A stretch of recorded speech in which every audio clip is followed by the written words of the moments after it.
Hi, Chris. Hi, Vassos. Thank you for having me. Oh, thanks for coming in. So many people excited about you coming on the show today, and you are very welcome. No Bra Mondays. When you're writing something like that about your main character or a character in one of your books, is that just a bit of fun? Do you take it a bit? You think, oh, that's fun. I'll stick that in there, or how does that happen? I mean, definitely. I think it would be my dream to have like no bra Mondays, Right. Tuesdays, Wednesdays, Thursdays, Fridays, Saturdays, and Right. Sundays. Yeah, and it also. You mentioned that I wrote sex scenes. There is a sex scene coming quite soon after that decision. Yeah. So it was kind of handy to have the bra already gone, if you get me. So did you go back to plant that seed? Or I did, yeah. I back and forth the whole That's time. fun, isn't it? Yeah, because, the logistics of getting clothes off can be very awkward to write. Yeah. So I thought, well, that's already got one garment out of the way. That's so funny, isn't it? That's so clever. That's like a comedian planting seeds for a comedy bombs they're going to explode later on, which you do all the time, don't you? That's the thing. Well, thank you, but it is just a question of rewriting. It's I go just back and a forth. question. No, No, but it's it is. No, seriously, because you write one version of it, and you think, okay, it's fine. It's a bit flat, but it'll do. And then I'll have a small idea, and I think, okay, well, I can link that to something else, a bit further on. But it means I also have to write something further back. So it's like doing a tapestry. It's like layering a tapestry. Well, it is and it isn't. It depends who's in charge of the controls of that particular tapestry. What it screams to me, this book and your other books, this is the first one I've read properly. I'm happy to confess that. No problem. You read it. That's what you want, isn't it? You want always. You yes. want fans. You want your fan base, and you want new readers. What this screams to me, and tell me if I'm right, tell me if I'm wrong, is that you love the process, because what you've just done is, you've just talked about, what you've just described is you laying down the words, laying down the story, and then having fun with it. Whereas I read other books that are very, very good, but you can sort of sense the sort of heavy lifting in it. And of course, you have to go to the gym and you have to put all the weights on the bars of writing, but then you want to crack on in the gym and you want to say to your personal instructor, right, what we do next then? Yeah, I'm not ready to go home yet. And that's, to me, how your writing comes across. That is so lovely of you. Okay, I mean, one of the things really is that my writing is very conversational, because that's how I learned to tell stories. And I want to write a book that I would like to read, because I have to spend 2 years in that world. And so I want it to be about people I like. Also, I love playing around with language. I think that's maybe an Irish thing, or maybe just the home I was brought up in. In any chance to be witty or to subvert with using a different word, I really enjoyed that. But it's the world building, especially with this book. I wanted to create a world where people felt safe. Where kind of all the hard pointy stuff of the real world kind of is kept at bay, and it's just set in this small town with interesting people and a 20-year-old off again, on again love story that never really happened. So I write a world and characters that I want to be with and in. And also the title, My Favourite Mistake. We all want to have a favourite mistake or two in our lives, don't we? Because, in the end, it's the mistake that gets you to the pot of gold, which is where you want to be. This book starts off in COVID, and I have been sort of allergic to anything with a COVID context until about now, because it was still too soon. It was too near. Raw. Do you know what I mean? Completely. And I'm thinking, I read that, I'm into the first chapter, second chapter, it's clearly in COVID, and I'm thinking, this feels, why? I'm all right with this now. There seems to be enough sort of post-COVID water under the bridge, for most of us at least, for it to be okay again. Did you bear that in mind when you were writing it? Yeah, I mean, it's funny, I've kind of forgotten almost everything about it. There's been a collective forgetting, because who'd blame us, But I needed to write a little bit of COVID, because it's a post-COVID life pivot that she's done. Like so many people did. Like, it's incredible, really, that like out of something so horrific, a lot of people thought, you know what? Life is fragile. Life is fleeting. I don't like how I'm living, and I'm going to live in a different way. Yeah. And that was the only reason I put it in, because, but I moved briskly through it, as you saw. It's like just to show that like her job is no longer doing it for her, and she wants to be with her family who are 3,000 miles away. But even writing it, I knew that I had to keep it short. I didn't want to freak people out and think, oh no, I don't want to remember that. Yeah. So it was necessary, but as It's little as great, possible. no, but it's completely great. You know, I'm not making any excuses for it. How could I do that? Why should I do that? It's not my place to do that in the first place. I actually loved it, and you know, Anna, the main character, she's with someone, and because of COVID, do they move in together or not? Because they are happily apart, even though they're together geographically, they're apart. They get together, they think, oh no, this doesn't work. This relationship doesn't work like this, and if it doesn't work like this, where's it going? Well, maybe it's not going anywhere. So COVID accelerated the process of what was maybe going to happen anyway, or even worse, may not have happened, and they may have just drifted. Because worse than drifting apart is drifting and not apart. Yes. Which is where they were sort of heading, wasn't it? Completely. A kind of a benign stasis. Oh, yeah. gosh. Yeah. So, I mean, and she is a character who she's quite independent, and she's courageous. Yes. So she decides it's not, I love him still, I respect him. I just don't want my life to be attached to his anymore. Too much? Too much gong. Yeah, yes.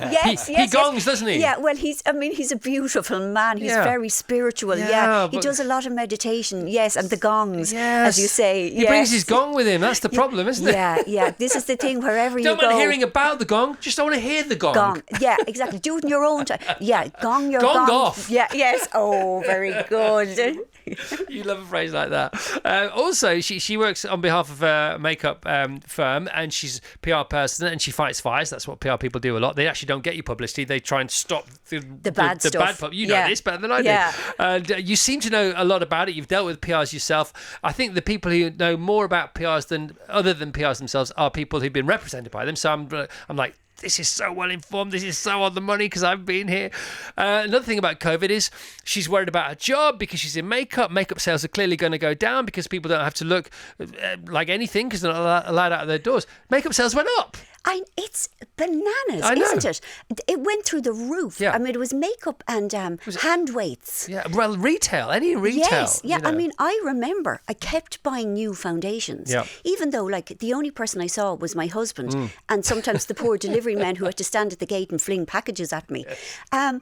It was really odd.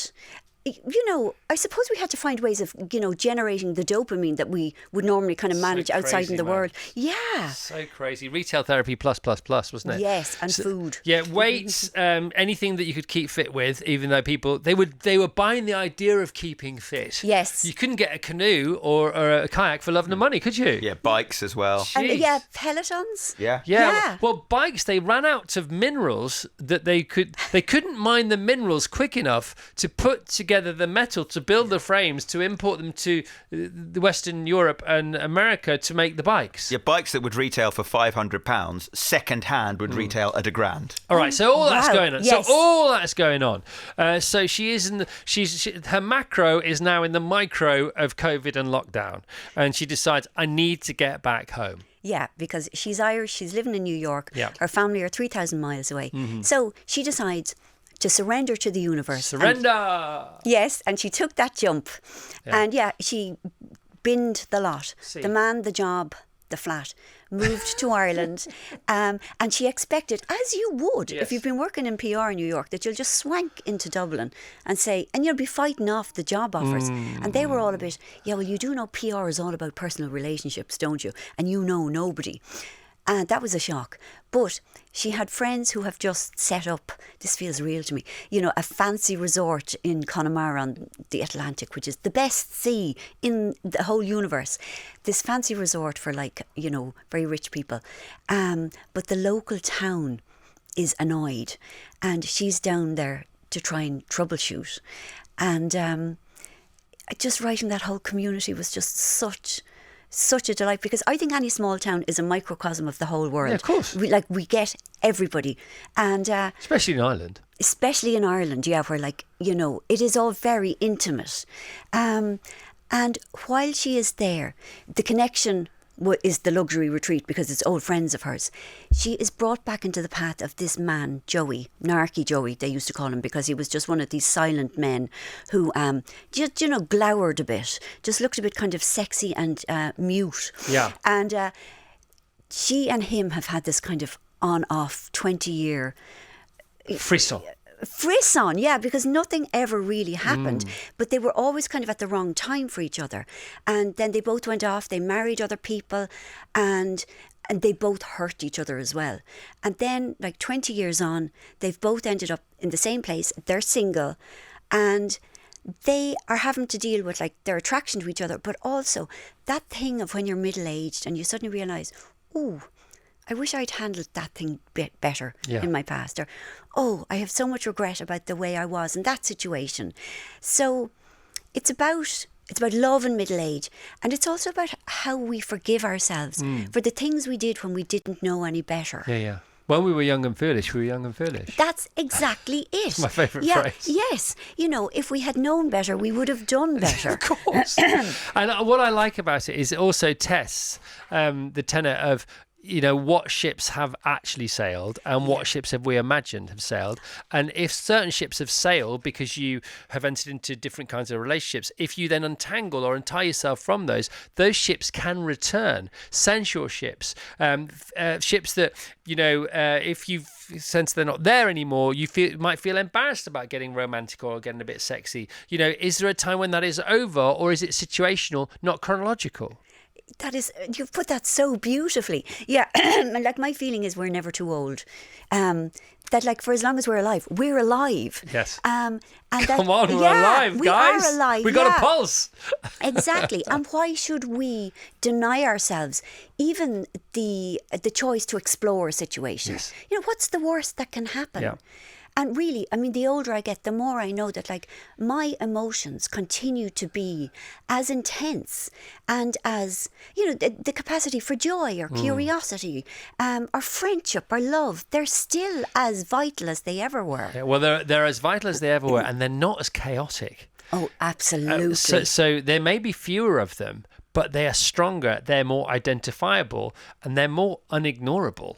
Yeah, you're so right, because we get better at knowing ourselves. Yeah. So we are better at knowing what's right for us and what isn't right for us. Yeah. But when something is right for us, we are allowed to go for it. It just makes me excited just you talking about it. It really does, honestly. Often people over-catastrophize. That's what we do as human beings, especially the more sort of comforted we are and over-convenienced we are, the more we build dramas into our lives, because what's the point otherwise, one might imagine. But you can over-catastrophize. I suppose the opposite of that is anti-catastrophize. I knew I'd mess this up. Anti-catastrophication. Yeah. Yes. And that's not as bad, but it is bad because you don't want to do that. You don't want to under-catastrophize situations.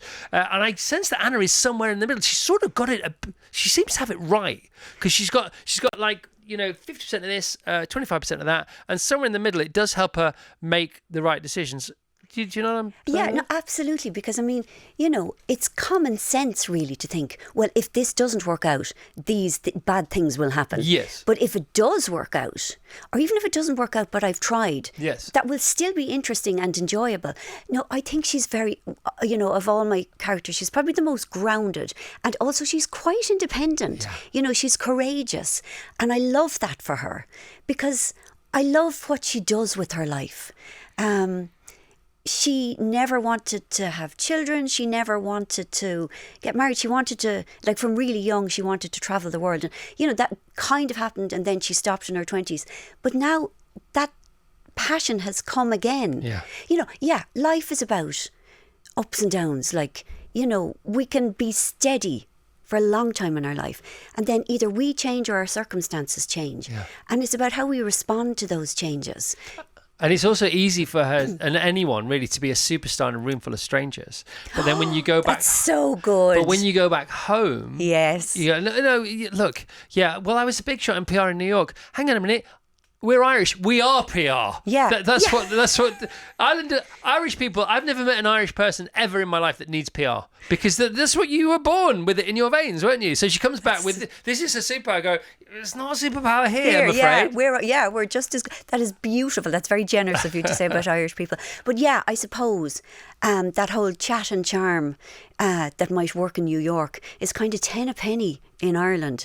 Yeah. And like, as you say, her whole family are very, because, you know, in families, I don't know, I'm from one of 5, but we all get given our identity very early on. And by the way, you described theirs beautifully. Not not dissimilarly. Sorry to Yeah, interrupt. and just Anna got given hers, which was kind of a bit of a flake who looked out Yeah. and got this amazing job. And they kind of won't let her be anything Just else. tell us about her siblings briefly. Okay, there are five siblings altogether. Spooky, I'm one of that, isn't five. it? Yes, exactly. I know. I'm so tragic. I thought it was being so original with my first book, but they say everyone's first novel is autobiographical. So yeah, there's Claire, the eldest, who's kind of me, I suppose, in that she's very controlling. She's the woman with the clipboard standing at the bottom of the stairs shouting, "We'll be late."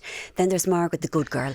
You know, Margaret is very, very good with money, knows about interest rates, can give you advice on mortgages, that sort of thing.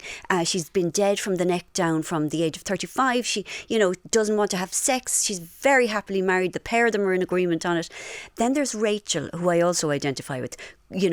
Bad girl, went very bad, came back and is now in recovery, living a very clean living life, very, very wise, has all the therapy speak. Bottomed out. Yes, and very knows the answer to all your situations. Then there is Anna, who was the only quiet one in the family of five. And so she spent her entire life wishing for an invisibility cloak, and all she wanted to do was escape her rowdy family where, this is very familiar to me. Like in the Keyes household, we never communicated in voices like this. Everything was high drama. Yeah. Like it was like yelling and shouting and door slamming. You don't understand. And where did you put my thing? And how dare you do this? And then 4 seconds later, we'd all be hugging. Yeah. High noise, low signal. High noise, low signal. Yes. Yeah. God, that's very good. Yes. And then finally, there's Helen, who is kind of hard to describe in that she has no filter. She just says what's in. She makes enemies with ease because she just doesn't know that you're not meant to say these things out loud. But she's also immensely funny, and within her family, she has a huge amount of power. She's almost the pivot of the entire family. She's the youngest. So that's Anna.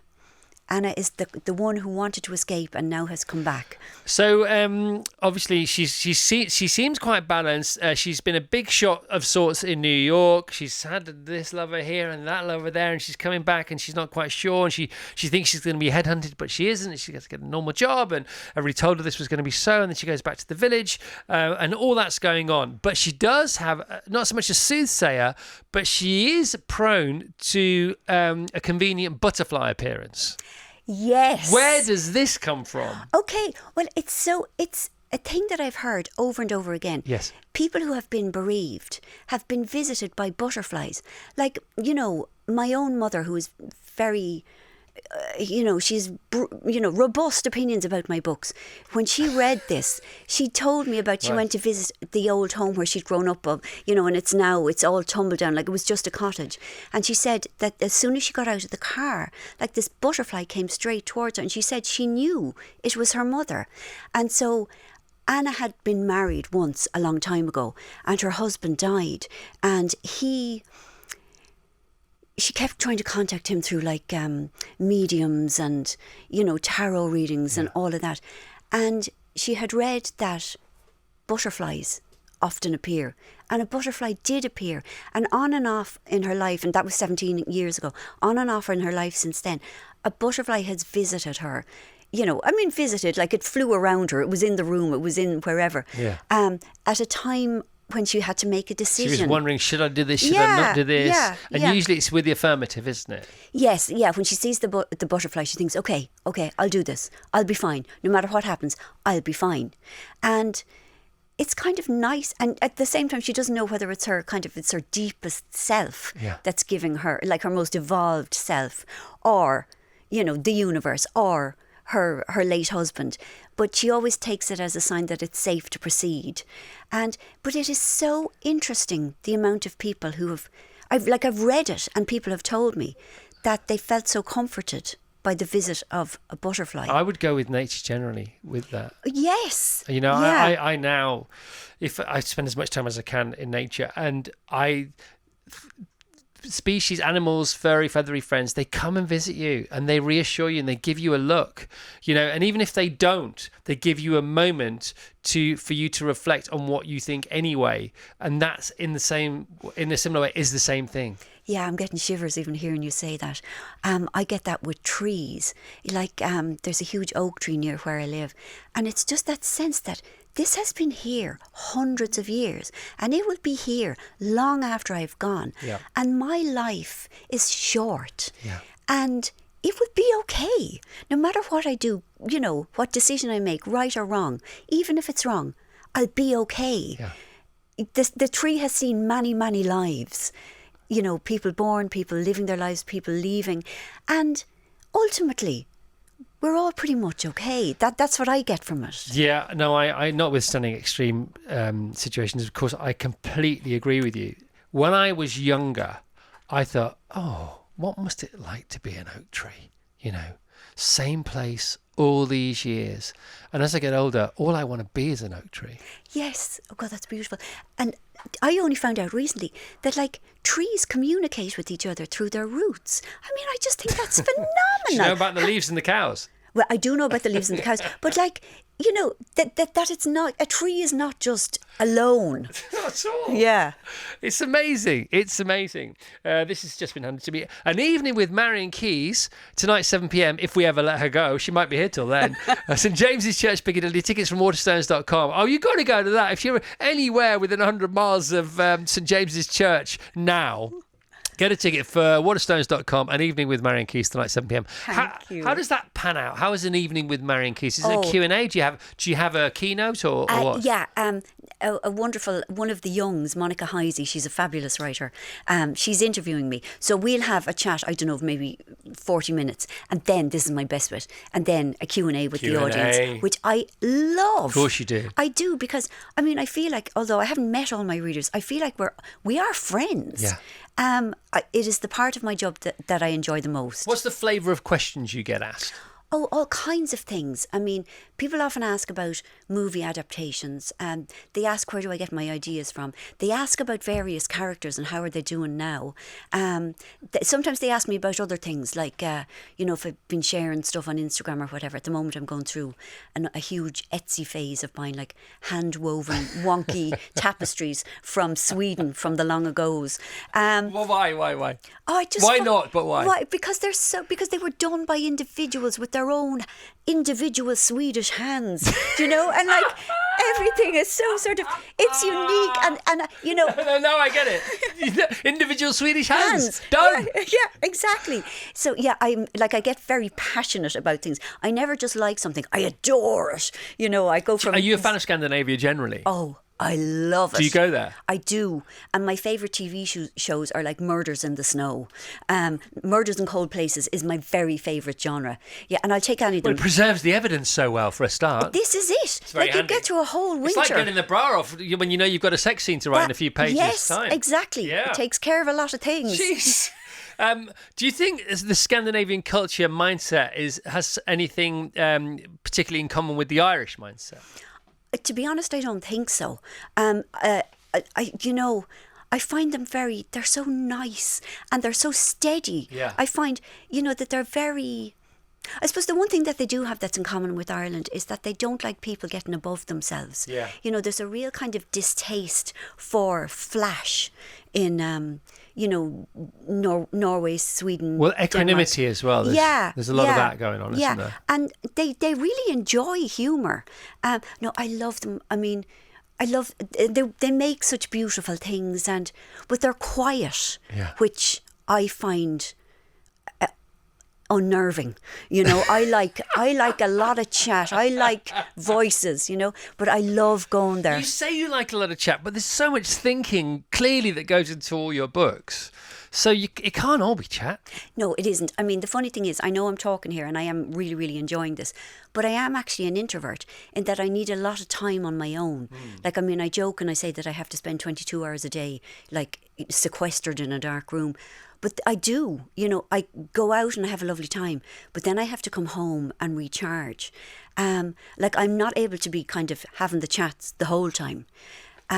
That's kind of why I like my family so much, in that, like, I can lie on the couch surrounded by voices and chat and talk and rows and and I can just say nothing Yeah. if I want. So It's I can be the part of most it, but soothing not- sound. Yeah, isn't it is. Yes. Even if they're having a row, you can still nod off to a good row, can't you? Yeah, the rhythms of it are very, very soothing. Yes, like being on a train. Yeah. When I nipped out for a comfort break and you came in, Vass, and you were talking to Marian about last night's appearance on The One Show, I didn't quite get the end of the... Well, I caught the end of the conversation, but it sounded quite funny.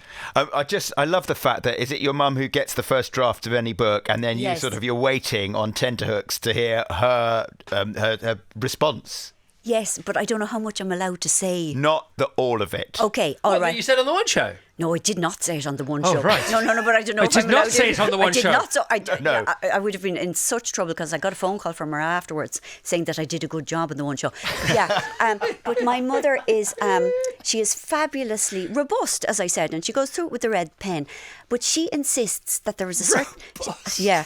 She insists there's a certain sex act that does not actually happen in real life, that it is just a thing that people say to sound fancy. What would it rhyme with? No. Yeah. wait, no, Okay. no. Right. Yeah. I'm looking at Vassos for a hint. Yeah. We can walk the full length of that counter. Yeah. There are various options. There are I think they very- all fulfil the role. Yes. And she begs me to take them out. Yeah. That they're not real. Okay. Yeah. That it's. I'll only embarrass myself.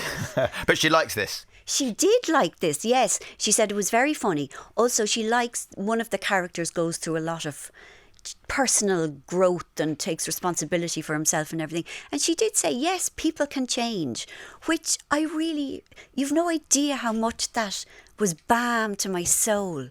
You know? Can I add something to that? Yes. I don't think people can change, but I think they can change back.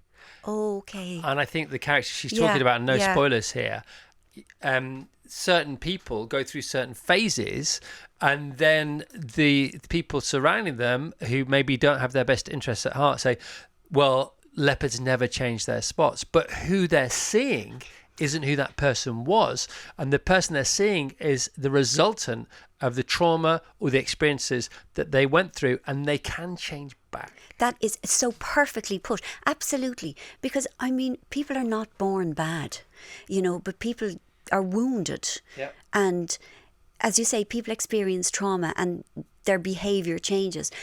And yes, it's possible to kind of, with the work, to untangle those toxic responses and kind of reconnect with the person that you were before. Yeah, I mean, that's fabulous. Yeah, I say, people say,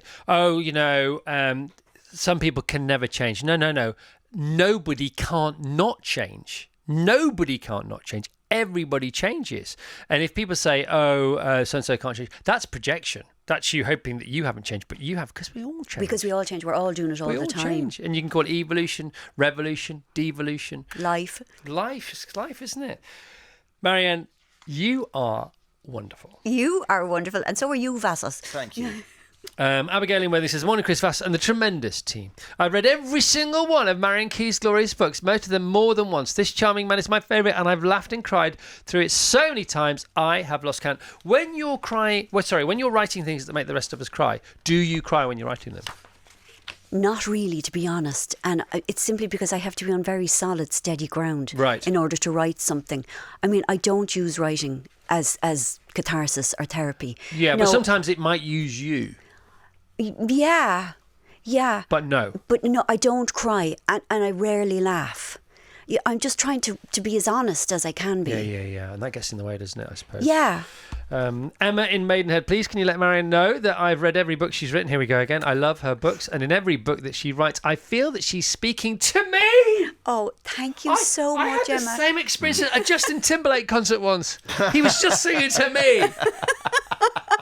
Seriously. Yeah, I think he probably was. Yeah. Marian, is there anything else you'd like to say to our beautiful listeners? The book is out today, My Favourite Mistake. No, I mean, just thank you to anyone who's ever bought or read my books over the years. I am so grateful. Like, I really, really, I'm still pinching myself. And thank you for having me. You're It's welcome. been such a huge pleasure. How do you clean your keyboard? Oh my God, I have this wonderful thing. It's kind of like a blue gel. Do you know about this? No, but I'd like to know about it. It's kind of like rubber, Right. runny rubber, and you pour it over your keyboard, and it sets and it lifts all the dust and the things in between the keys. Like, it's amazing. You can get it. Am I allowed to say Amazon? Yeah, you can get it on Amazon. I believe there are yellow ones as well, but I prefer the colour blue. I didn't intend this as an ad, but that was Marian Keyes on Marian's Keys, wasn't it? And I really didn't intend it. I just wanted to know because they get dusty. The great thing about getting a new laptop is it's so clean, and your fingers fly across the. And there's nothing underneath the keys. No, no food. No, horrible crumbs. You don't want to think about it. Crumbs is the thing. Pringle crumbs and skin. Yeah. Yes. All right. Who are you reading at the moment? What are you watching? Anything you'd like to share? I am watching The Breakfast Show because I missed it the first time around. Oh, I am besotted with the whole thing. I love it. What am I reading? I'm reading Kaz Freer's book, Five Something Deeds. I'm sorry. Who's your favourite author? Oh. Or author? No, you don't have to nail. Okay, there's a writer called Eva Ibbotson. Right.